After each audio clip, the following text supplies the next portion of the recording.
بسم الله الرحمن الرحيم. السلام عليكم ورحمة الله وبركاته. كيف حالكم أيها الأحباب؟ عساكم طيبون. أرجو الله تبارك وتعالى أن يوفقنا وإياكم بما يحبه ويرضاه، وأن يمن علينا علوما جمة نافعة، إنه ولي ذلك والقادر عليه. ولا يزال حديثنا متصلا بالعقيدة والمنهج من خلال قراءتنا لهذا الكتاب المبارك إن شاء الله. ها نحن لقد وصلنا إلى فصل جديد، في معنى لا إله إلا الله، لا معبود بحق إلا الله. سوف نتحدث عن معنى لا إله إلا الله، ومعنى لا إله إلا الله لا معبود بحق إلا الله. نقرأ فيها نفي الإلهية عن غير الله. فيها أي في هذه الجملة أو في هذه الكلمات، يعني لا إله إلا الله، كلمة التوحيد، فيها نفي الإلهية عن غير الله.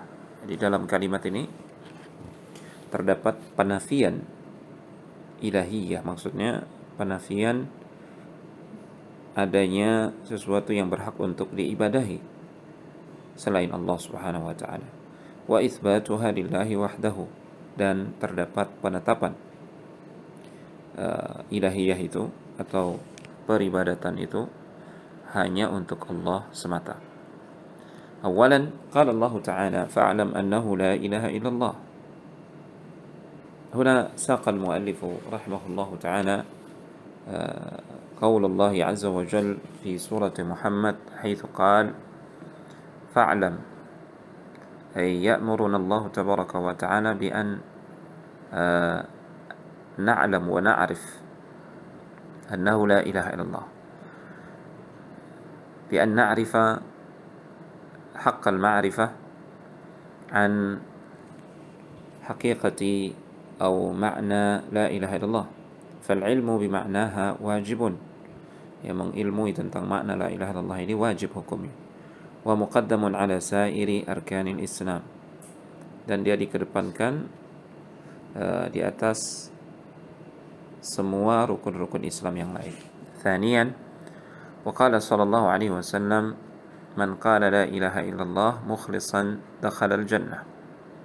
Sahihun rawahu Ahmad.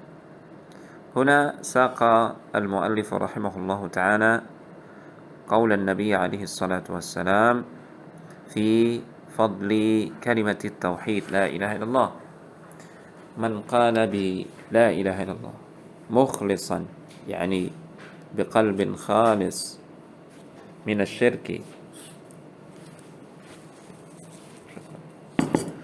فدخل الجنة، هو من أصحاب الجنة. مخلصا يعني بالتوحيد، harus dengan tauhid, ikhlas. Jika tercampur dengan kesyirikan atau ketidakikhlasan, maka seseorang belum memenuhi syarat kalimat ini la ilaha illallah untuk dia masuk ke dalam surga. Wal mukhlis huwa alladhi yafhamuha wa ya'malu biha. Dan orang yang mukhlis yang dimaksudkan dalam hadis ini adalah orang yang memahami makna la ilaha illallah. Yang pertama, dia faham apa makna la ilaha illallah itu, wa ya'malu biha, kemudian dia mengamalkan konsekuensi dari makna la ilaha illallah. Ya. Wa yad'u ilaiha qabla ghairiha, kemudian dia mengajak kepada makna la ilaha illallah itu sebelum mengajak kepada yang lain. Lianna fiha at-tauhid alladhi khalaqa Allahu al-'alama li ajli. Karena pada makna la ilaha illallah itu terdapat hakikat ajaran tauhid, yang mana Allah Subhanahu wa taala menciptakan alam semesta ini demi mewujudkan tauhid tersebut. Ya. Jadi harus paham bahwasanya la ilaha illallah itu memiliki dua rukun, nafi dan itsbat. harus menafikan segala sesuatu yang berhak untuk diibadahi, kemudian mengisbat hanya Allah saja yang berhak. Ya, karena kalau seseorang tidak faham, itulah yang menyebabkan seseorang jatuh ke dalam perbuatan syirik. Misalkan dia hanya mengisbat saja, menetapkan Allah berhak untuk diibadahi, tapi tidak menafikan selain Allah berhak untuk diibadahi juga. Mereka tidak menafikan. Maka orang yang seperti ini jatuh ke dalam syirik. Inilah agama orang-orang musyrik di zaman Nabi. Mereka mengakui Allah, tapi mereka juga meyakini selain Allah ada yang berhak untuk diibadahi. Tidak boleh juga hanya nafi saja, namun tidak mengisbat. Ini tidak ubahnya seperti orang-orang ateis yang tidak mengakui Tuhan, mengakui Allah Subhanahu wa taala. Mereka menafikan segala sesuatu yang berhak untuk diibadahi termasuk Allah Subhanahu wa taala. Akhirnya mereka jatuh pada kekufurannya orang ateis, orang ilhad. Mereka mengingkari keberadaan Tuhan. Nauzubillah. Jadi harus dua-duanya, harus nafi dan isbat. Kemudian harus yad'u ilaiha qabla ghairiha. Dalam dakwah menyeru kepada yang ma'ruf, yang pertama harus dilakukan adalah menyeru agar mengikhlaskan ibadah hanya untuk Allah saja.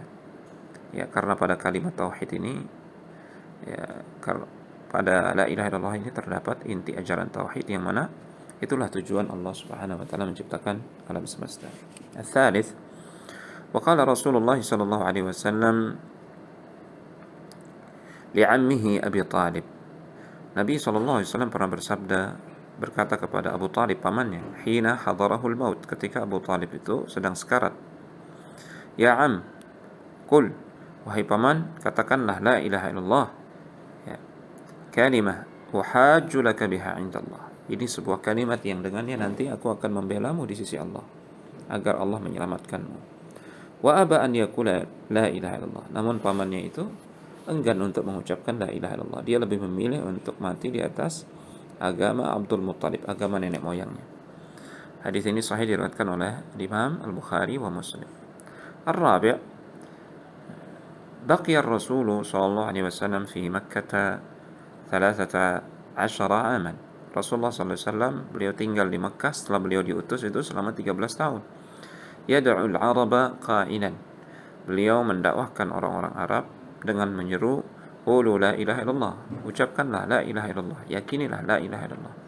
Faqalu ilaha wahida ma sami'na bihada. Kemudian orang-orang musyrikin mengatakan,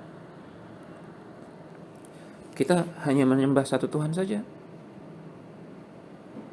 Ajaran yang seperti ini belum pernah kami dengar sebelumnya. Padahal itulah ajaran Nabi Ibrahim, nenek moyang mereka yang bertauhid. Itulah ajaran Ismail. Lianna al-Araba fahimu ma'naha. Karena orang Arab, kenapa mereka tidak mau mengucapkan la ilaha illallah? Karena mereka faham makna la ilaha illallah. Konsekuensinya adalah mereka harus kufur, meninggalkan peribadatan kepada Lata, Manat, Uzza, Tuhan-Tuhan selain Allah Subhanahu wa taala yang biasa mereka sembah, yang biasa disembah oleh nenek moyang mereka. Itulah yang membuat mereka enggan untuk menerima ajakan la ilaha illallah. Wa anna man qalaha la yad'u ghairallah. Mereka faham bahwasanya orang yang mengucapkan la ilaha illallah, maka konsekuensinya tidak boleh menyeru atau berdoa kepada selain Allah. Fatarakuha wa lam yaquluha. Itulah yang menyebabkan mereka tidak mau mengucapkan la ilaha illallah. Qala Allah Ta'ala anhum, Allah berfirman tentang mereka, innahum kanu idza qila lahum la ilaha illallah yastakbirun. Mereka itu, maksudnya orang-orang musyrikin, adalah orang-orang yang jika dikatakan kepada mereka ucapkanlah la ilaha illallah, mereka tiba-tiba menyombongkan diri. Wa yaqulun a inna latariku alihatana li sya'irin majnun. Apakah kita harus meninggalkan Tuhan-Tuhan yang selama ini kita sembah demi seorang penyair yang gila? Maksudnya Nabi Muhammad sallallahu alaihi wasallam. Nauzubillah. Bal jaa bil haqqi. Padahal Nabi sallallahu alaihi wasallam beliau datang membawa kebenaran. Wa saddaqal mursalin. Dan membenarkan rasul-rasul yang telah diutus sebelumnya. وقال صلى الله عليه وسلم من قال لا إله إلا الله وكفر بما يعبد من دون الله حرم ماله ودمه رواه مسلم. Rasulullah SAW bersabda, siapa yang mengucapkan la ilaha illallah dan dia kufur kepada segala sesuatu yang diibadahi selain Allah, maka telah menjadi haram harta dan darahnya, tidak boleh diambil, dirampas hartanya, tidak boleh ditumpahkan darahnya. Hadis sahih riwayat Muslim. Wa ma'na al-hadithi, makna hadis ini adalah anna at-talaffuz bisyahadati yastalzimu an yakfura wa yunkira kulla ibadatin ghairillah. Ya, bahwasanya siapa yang melafazkan syahadat la ilaha illallah, maka itu mengharuskan dia untuk kufur. Dia mengharuskan dia untuk ingkar kepada segala sesuatu ibadah yang dipersembahkan kepada selain Allah. Kadu'ail amwati wa ghairihi. Contoh seperti misalkan berdoa kepada mayit, minta kepada orang yang sudah mati. Ini kalau dilakukan maka ini bertentangan dengan makna la ilaha illallah. Wal gharibu anna ba'dul muslimin yaqulunaha bi'alsinatihim. Yang aneh adalah sebagian kaum muslimin mengucapkan la ilaha illallah ini dengan lisan mereka. Wa yukhalifuna ma'naha bi'af'alihim. Ya, namun mereka justru menyelisihi apa yang mereka ucapkan. Mereka menyelisihinya dengan perbuatan mereka. Perbuatan mereka membatalkan makna la ilaha illallah. Wa du'aihim li ghairillah, ya, doa mereka yang mereka panjatkan kepada selain Allah, kepada orang mati misalkan, penghuni kubur yang dianggap wali, justru itu bertentangan dan membatalkan la ilaha illallah, ya. Aktafi bihadzal qadar wa sallallahu ala nabiyyina Muhammad wa ala alihi wa sahbihi wa sallam.